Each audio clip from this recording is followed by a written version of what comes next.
आज हम लोग बहुत ही इंपॉर्टेंट टॉपिक के ऊपर बात करेंगे, रेशियो एंड प्रोपोर्शन। तो चलिए आइए रेशियो देखते हैं।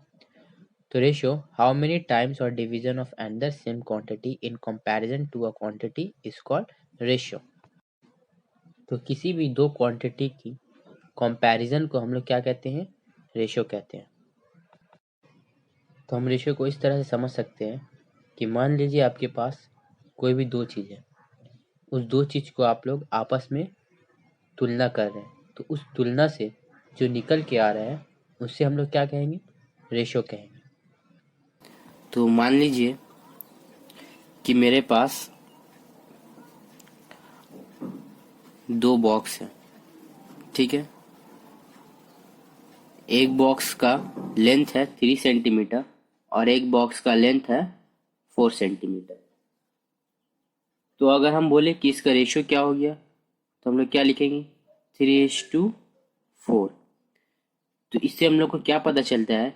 ये जो बॉक्स है इस बॉक्स से कितना छोटा है, या फिर ये जो बॉक्स है इस बॉक्स से कितना बड़ा है।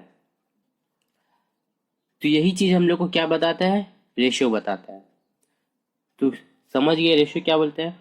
किसी भी चीज को अगर हम कंपैरिजन ऑफ टू वैल्यू, दो वैल्यू को अगर हम कंपेयर करें और हम लोग को बताए उसमें से कि कौन छोटा है या फिर वो कितना बड़ा है, तो उस कंपैरिजन को हम लोग क्या कहेंगे? रेशियो कहेंगे।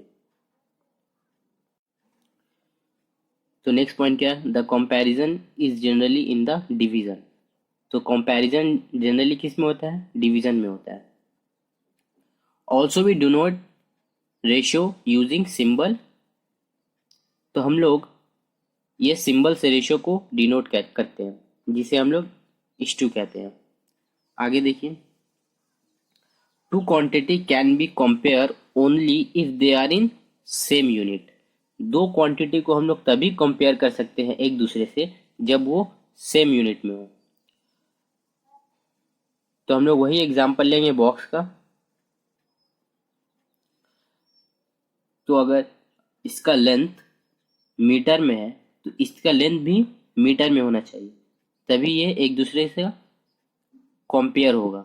अगर इसका लेंथ सेंटीमीटर में है तो हम लोग को क्या करना होगा? पहले मीटर में कन्वर्ट करना होगा, उसके बाद ही हम लोग कंपेयर कर सकते हैं, ठीक है। अगर यूनिट अलग अलग होगा तो हम लोग रेशियो को कंपेयर नहीं कर सकते हैं। तो चलिए हम लोग कुछ टर्म समझ लेते हैं। तो ये एक मेरा रेशियो हो गया 3:4। तो ये जो मेरा पहले वाला है इसे हम लोग क्या कहेंगे? एंटीसीडेंट। क्या कहेंगे? एंटीसीडेंट।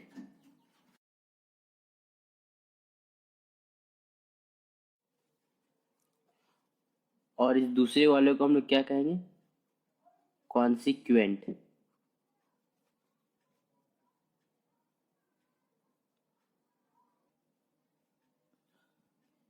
तो ये पहले वाले को हम लोग एंटीसीडेंट और दूसरे वाले को हम लोग कॉन्सिक्वेंट कहेंगे।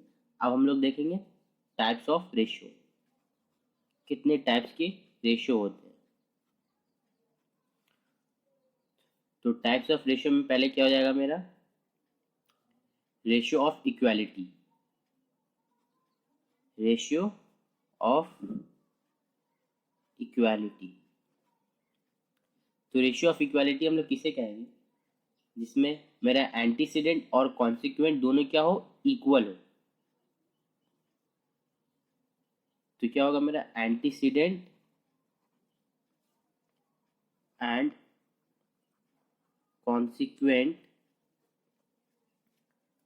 Are equal. फॉर एग्जाम्पल, हम लोग एग्जाम्पल से समझते हैं। एंटीसीडेंट मेरा ये हो, एंटीसीडेंट और कॉन्सिक्वेंट दोनों क्या होना चाहिए? मेरा इक्वल होना चाहिए।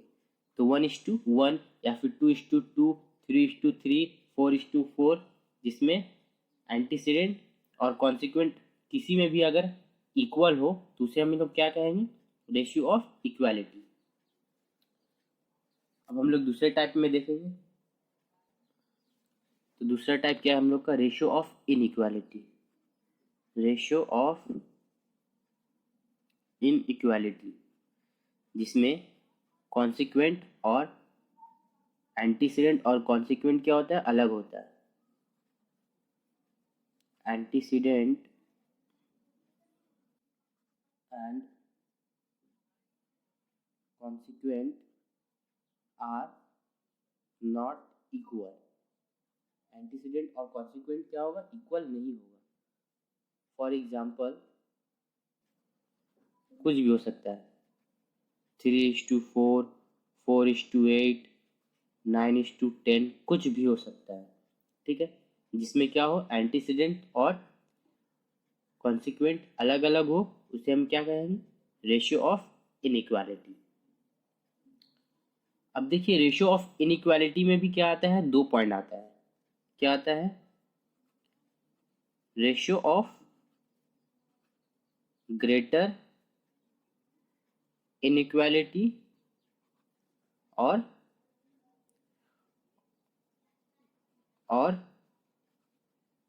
Ratio of lesser inequality. तो इन दोनों टर्म को हम लोग अलग अलग समझेंगे। तो आइए अब हम लोग समझेंगे रेशियो ऑफ ग्रेटर इनइक्वालिटी। तो रेशियो ऑफ ग्रेटर इनइक्वालिटी किसे कहेंगे, if the value of ratio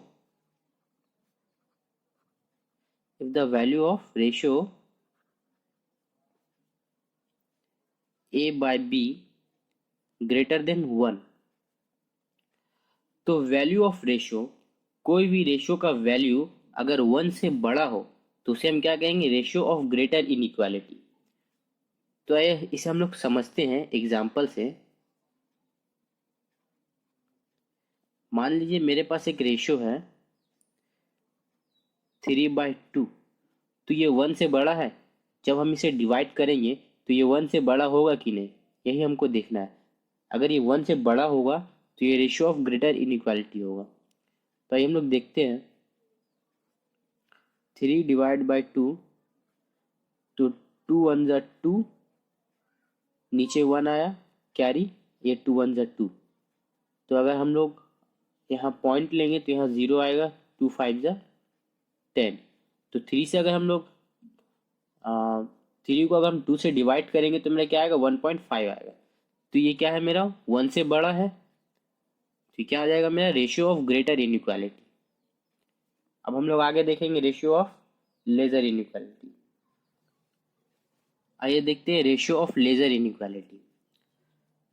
तो if the value of ratio a divide by v less than 1, तो अगर एक रेशियो का वैल्यू a डिवाइड b एक रेशियो है, इसका वैल्यू लेस देन 1 से अगर कम आया तो हम लोग इसे क्या कहेंगे, ratio of lesser inequality. Example से हम लोग समझते हैं। अगर मेरे पास एक रेशियो है, मान लीजिए 2:3, तो अगर हम इसको डिवाइड करेंगे, अगर इसका वैल्यू 1 से कम आया तो क्या हो जाएगा, मेरा रेशियो ऑफ लेजर इनइक्वालिटी। चलिए ऐसे डिवाइड करते हैं। देखिए 3 का टेबल में तो 2 आता नहीं, तो हम लोग क्या करेंगे, पॉइंट लेंगे, जो यहाँ पर क्या करेगा, एक 0 बैठा देगा। तो 3 6 जा 18, कैरी 2 आया। तो इस तरह से ये चलते रहेगा। फिर हम लोग 0 लेंगे, फिर 8 जा 16, तो क्या है, मेरा पॉइंट में आ रहा है, तो क्या है, मेरा 1 से छोटा है, तो क्या हो जाएगा, मेरा रेशियो ऑफ लेजर इनइक्वालिटी। तो कोई भी वैल्यू, दो रेशियो को अगर डिवाइड करके अगर वैल्यू लेस देन 1 आता है तो हम लोग इसे क्या कहते हैं, रेशियो ऑफ लेजर इनइक्वालिटी। अब हम लोग एक और कॉन्सेप्ट देखेंगे, इनवर्स रेशियो। अब देखिए इनवर्स रेशियो क्या हो गया। मान लीजिए आपके पास एक रेशियो है, फॉर एग्जाम्पल मेरे पास एक रेशियो है 3:4, तो इसका इनवर्स रेशियो क्या हो जाएगा, इसका इनवर्स रेशियो हो जाएगा मेरा 4:3। तो बेसिकली इनवर्स रेशियो किसे कहते हैं, किसी भी रेशियो के उल्टा कर देने को हम लोग क्या कहते हैं, इनवर्स रेशियो। जैसे कि 3:4 है तो हम लोग क्या करेंगे, 4:3 कर देंगे, उसको उल्टा कर देंगे, तो क्या हो जाएगा, मेरा इनवर्स रेशियो हो जाएगा। ठीक है, आइए अब हम लोग देखेंगे कंपाउंड रेशियो। कंपाउंड रेशियो क्या होता है? दो तीन रेशियो को मिला के जो एक रेशियो बनता है उसे हम लोग क्या कहते हैं?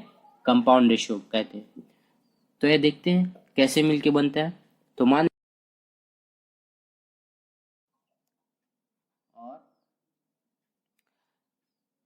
लीजिए मेरे पास दो रेशियो है ए बी और सी डी। इस दो रेशियो को कंपाउंड करके जो रेशियो बनेगा उसे हम लोग क्या कहेंगे? Compound ratio. तो ये कैसा बनता है? तो पहले हम लोग क्या करेंगे? एंटीसीडेंट और एंटीसीडेंट को मल्टीप्लाई करेंगे और कॉन्सिक्वेंट को मल्टीप्लाई करेंगे। तो इन दोनों को जो मल्टीप्लाई करके जो रेशियो आएगा उसे हम लोग क्या कहेंगे? Compound ratio. तो पहले एंटीसीडेंट को मल्टीप्लाई करेंगे तो क्या होगा? AC/2। कॉन्सिक्वेंट को मल्टीप्लाई करेंगे तो क्या हो जाएगा मेरा? BD। तो ये क्या हो जाएगा मेरा? Compound ratio. ठीक है।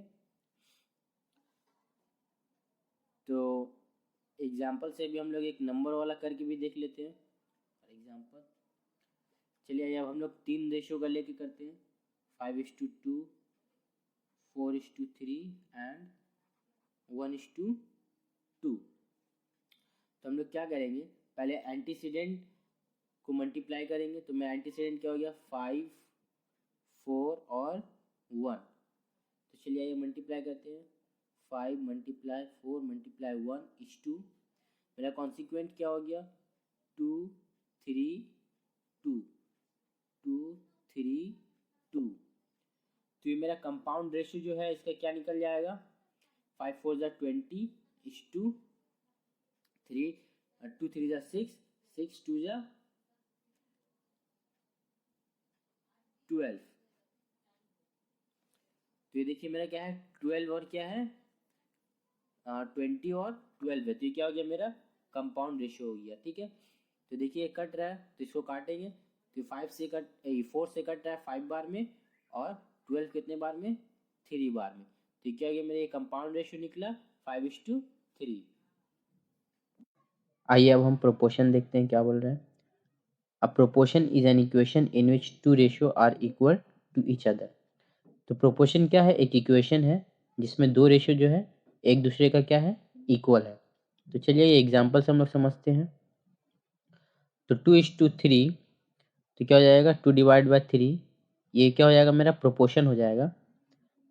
तो प्रोपोर्शन की जगह क्या हो जाएगा? Equal to 4/6।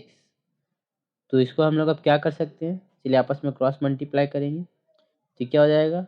2 × 6 = 4 × 3। ठीक है। तो 2 × 6 क्या हो जाएगा? 12 हो जाएगा, इक्वल्स टू 4 × 3 क्या हो जाएगा? 12 हो जाएगा। तो इक्वल्स टू के दोनों तरफ क्या सेम आ रहा है। तो प्रोपोर्शन क्या बोल रहे हैं? A proportion is an equation in which two ratio are equal to each other. एक ये प्रोपोर्शन एक इक्वेशन है जिसमें दो रेशियो क्या है? एक दूसरे का इक्वल है।